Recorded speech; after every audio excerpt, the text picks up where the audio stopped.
could it be? Me, your man, Louie T. Welcome to the Draft Prospects 101 series, your guide to some of the biggest and hottest names. The 2024 NFL Draft, we're talking about the quarterback position, and this will be the final quarterback that we'll touch on for the 2024 draft. There may be other quarterbacks that get selected, but these quarterbacks that we've taken care of already, I think, are the ones that will move the needle the most when talking about the prospects in this upcoming draft class. That said, the final quarterback I want to talk about is a guy that is highly talented, and I really truly believe he's a wild card in this year's draft class. I'm talking about South Carolina quarterback Spencer Rattler. Now, like I said, with a number of these quarterbacks, his journey started elsewhere. It's finishing somewhere else. He had another year of eligibility. If he wanted to go back to South Carolina for a third consecutive season, he could have. He opted for the NFL draft. I think it was a wise move. There's not a lot of talent there. It hasn't been since he's gotten there. And I don't think it was going to get that much better. So I think the move to the NFL is probably in his best interest. But look, his body of work is what it is at this point. I don't think it was going to change significantly with another year of football. So I think he made the right decision. But when it's all said and done, I think he has a chance. And I said this about Sam Howell 2 drafts ago in 2022, that he was the wild card of that draft. A lot of people viewed Sam Howell, as a first round pick at one point. And this guy was a Heisman hopeful at one point. Same thing can be said for Spencer. After his freshman year at Oklahoma, he was viewed as a guy that was a preseason Heisman frontrunner. And this is a guy that came to Oklahoma with such fanfare. He was the #1 rated quarterback out of high school in his recruiting class. I mean, there's so many things that comes with the Spencer Rattler package. And then obviously the lack of success, the losing record this year, even though statistically he had one of his best seasons, it did not translate to victories. And so people are going to knock him for those things. Again, outside of Xavier Leggett, I don't think there was a ton of talent at South Carolina, to be honest with you. There was a revolving door on the offensive line. There's a number of excuses I could make for him, but all of these things lead to me feeling like Spencer Rattler could be a gem for someone if he lands in the right space and mentally he's where he needs to be. He gets the proper coaching and the right supporting cast is around him. He could be a wild card in this year's draft class. With that said, let's jump into what he brings to the table, look at his statistics, kind of give you some background information before we dig in to his pros and cons. So you look at Spencer Rattler, 6'1", 217 pounds. This is a guy that played at Oklahoma, started his career there. First 3 years of his career were spent at Oklahoma, but his freshman year, his redshirt freshman year, was phenomenal. You could argue it's the best season that he turned in his career. Now, statistically, some of his numbers this year from 2023 at South Carolina were better, but from a win-loss perspective, touchdown to interception ratio, all of those things, all better in that first season as a starter at Oklahoma, which got everybody excited for that 2021 season where he was ultimately benched and then ultimately made the move and transferred over to South Carolina. So Spencer Rattler has an interesting background, but that 2020 season at Oklahoma, his first as a starter, as a redshirt freshman, 11 games, 317 attempts, 214 in terms of completions, 67.5% completion percentage, 3,031 yards, 9.6 yards per attempt. So that's a hardy number.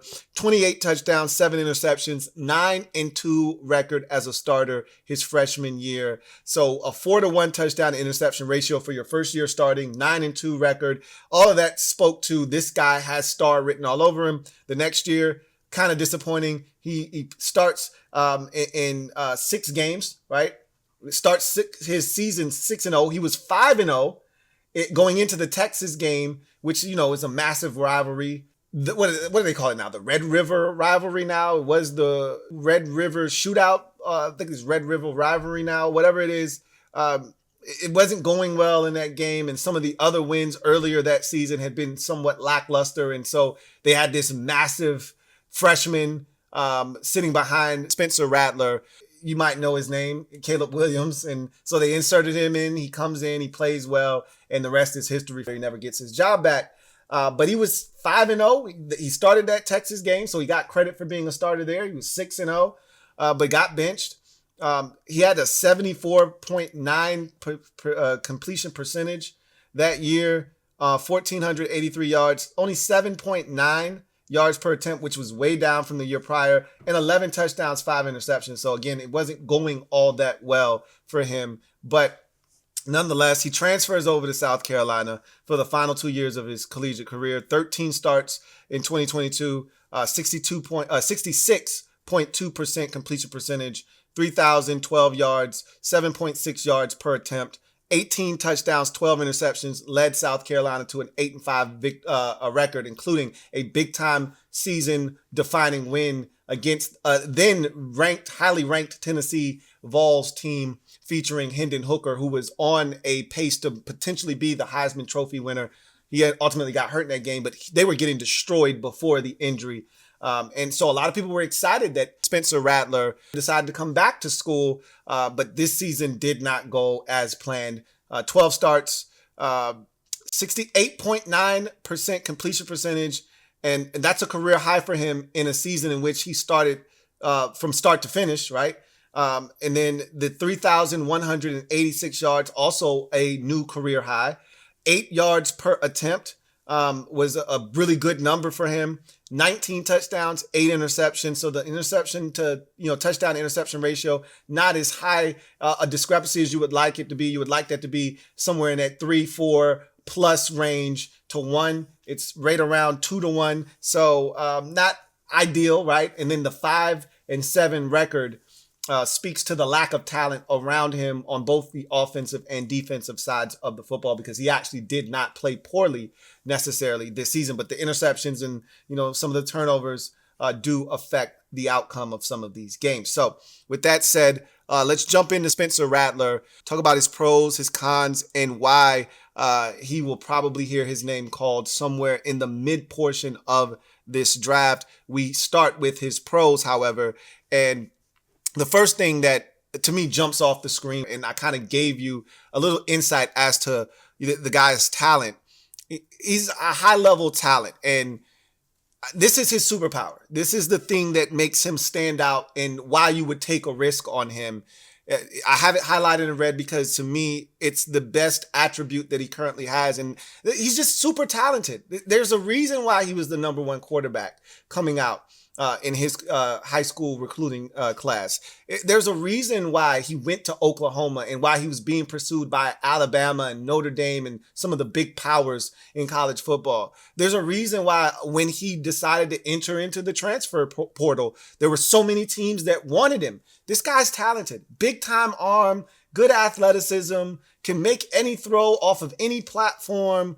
There's a lot to like here. And so you can't ignore that. That didn't just go away. It didn't just dissipate. He can play. And if he goes to the right system with the right coaching staff, with the right talent, he could be a problem at the next level. Next pro, above average athleticism. Again, he can move.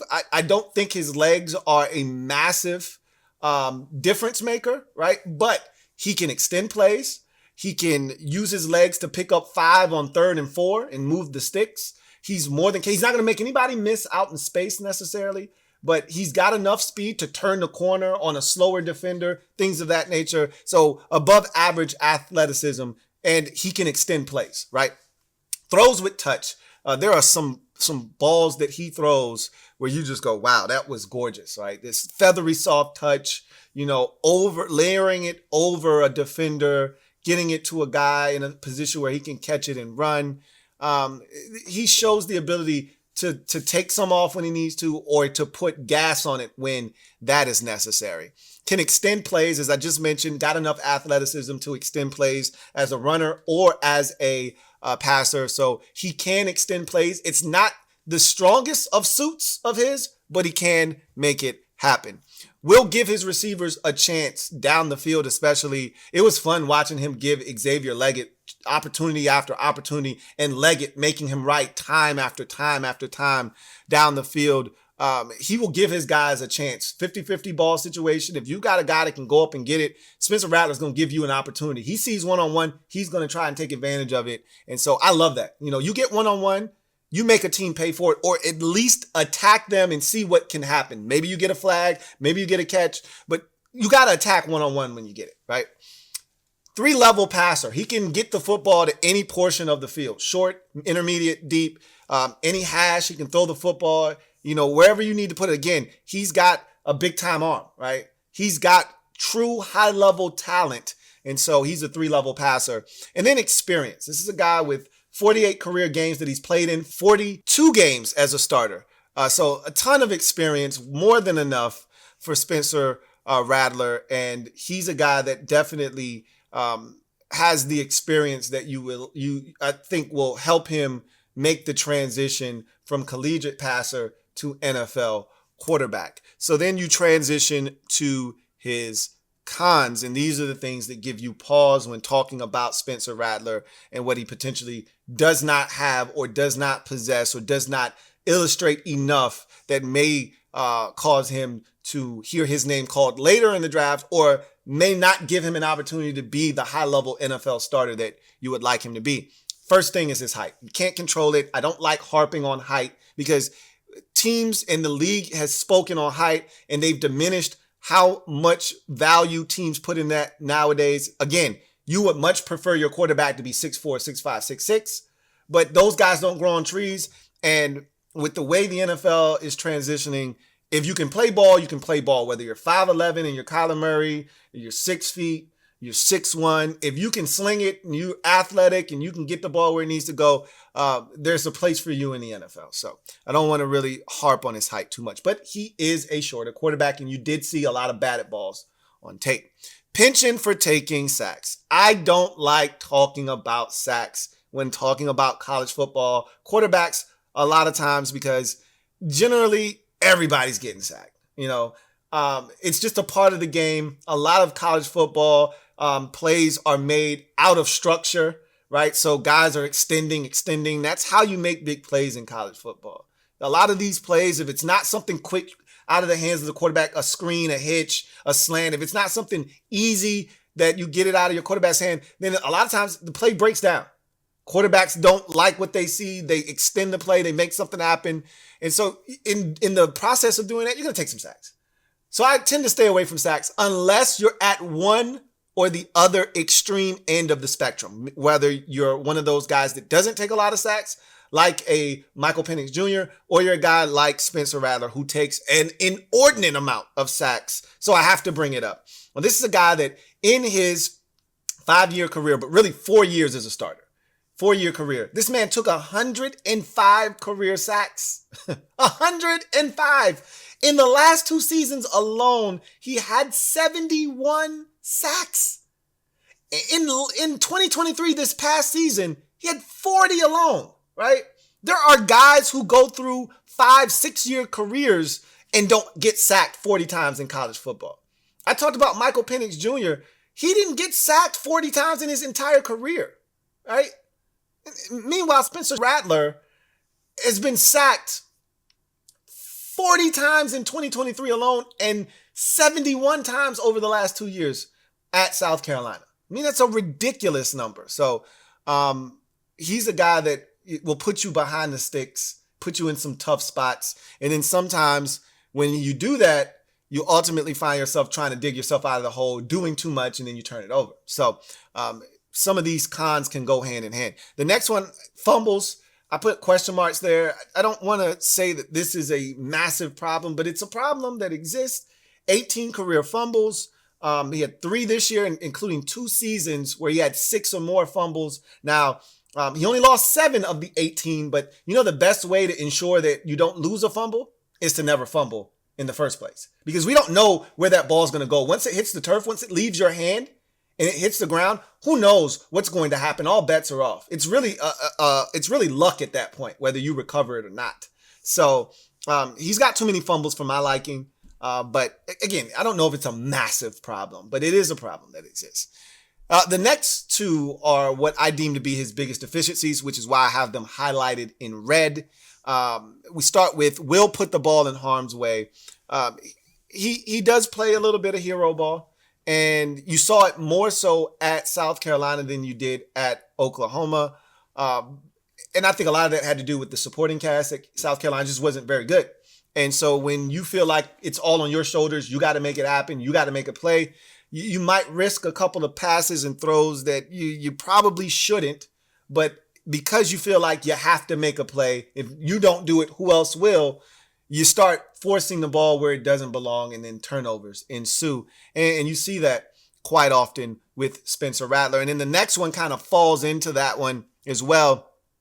Relies on raw ability versus fundamentals. When the play breaks down or when his first or second read isn't open and now he has to improvise, you start to see him lose all fundamentals and start to just revert back to when he was in high school, dicing up the competition, throwing off of platform, fading backwards and throwing it 40 yards down the field, which he can do, right? Again, that's why I talk about high level talent. But these are the types of things that'll get you into trouble, right? You running right, throwing back across your field, left over the middle, and not seeing the full field and getting picked up. Like, you can't start doing things that fundamentally aren't right, aren't sound. And you see him do that.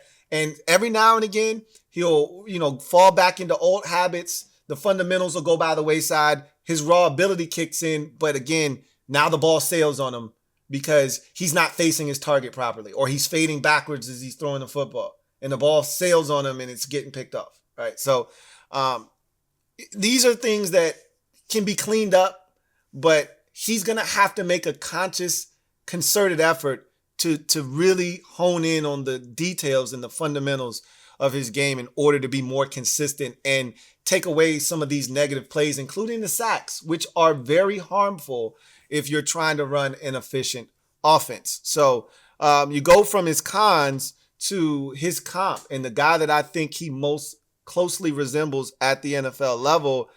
And for me, it's Case Keenum. And I know you poo-poo at that and you scoff at that. A lot of these shorter quarterbacks play with a chip on their shoulder. The Taylor Heineke's, the Case Keenums, the Jeff Garcias, the guys that we've seen be highly successful over the years that were of diminutive size. There's usually some height issues and things that come into play. With a Case Keenum, for instance, sometimes it's an arm strength issue. Same thing with Taylor Heineke. Jeff Garcia was the same way. But with Rattler, that's not an issue. He's got the arm talent. He's got the mobility. The question is upstairs. Does he have the mental capacity to do the things that are going to be necessary of him, taking care of the football, reducing the amount of turnovers, not taking as many sacks, getting rid of the football, making smart winning plays? Is he capable of doing that consistently time after time after time? Guys like Case Keenum have had seasons. We saw that year in Minnesota where he went 11-3, took them all the way to the NFC Championship game. Like, the talent is there. Case Keenum was one of the most decorated college football quarterbacks in history. So the talent is there. Can Spencer Rattler put it together? He's got the talent. He's got the ability. Can he put it together? The right situation. Like, I talked about this, on a different show, but you put him in a place like Seattle, for instance, with DK Metcalf and Jackson Smith and Jigba and Tyler Lockett and that supporting cast, Kenneth Walker III at running back. Like, you put him in that environment. Remember, when he was at Oklahoma, he went 15-2 as a starter with talent around him. He went 15-2. It wasn't until he got to South Carolina with less talent, and that's where you see him trying to do too much, that he went 13-12 as a starter. So, again, you put him in a situation with good coaching, a good scheme that fits his skill set and talent, who knows what he could be. I see him as a late day two prospect. But the way the NFL has been trending over the last 3 or 4 drafts, I would say, a guy like Spencer Rattler ends up being picked in the 4th round, early in the 4th round, early day 3. We start to see guys like Spencer Rattler hear their name called. I surmise that that's what's going to happen with him as well. I would be willing and open to spending a 3rd round pick on Spencer Rattler. If I had a quarterback situation where I've already got a guy, but that guy's not the future, and I'm intrigued enough with Spencer Rattler, don't want him to play this year, but would like him to learn behind this guy that's a pseudo bridge, but a starter nonetheless in this league. Similar to what happened last year with the Detroit Lions and them taking Hendon Hooker. They knew he couldn't play due to an injury. They had Jared Goff. I don't know if they're looking to replace Jared Goff or not, but they had that option available to them. They took Hendon Hooker. If you're in a position like that, if you're the Los Angeles Rams, and I know last year they took the Georgia quarterback, but if you're the Los Angeles Rams and you're looking to replace Matthew Stafford, a guy like Spencer Rattler wouldn't be a bad option. So we'll see what they decide to do. We'll see what happens to Spencer Rattler in the draft. But I think a third or fourth round pick would be good compensation to spend on him. So that's going to do it for Spencer Rattler and his draft prospects one-on-one breakdown. We're going to now switch gears to a different position. You guys are going to make the selection as to where we go next. But I look forward to continuing the series as we move on to the next position and forge forward towards the 2024 NFL Draft. Until then, I'm your man Louie T signing off. See you guys next time. Have a good one.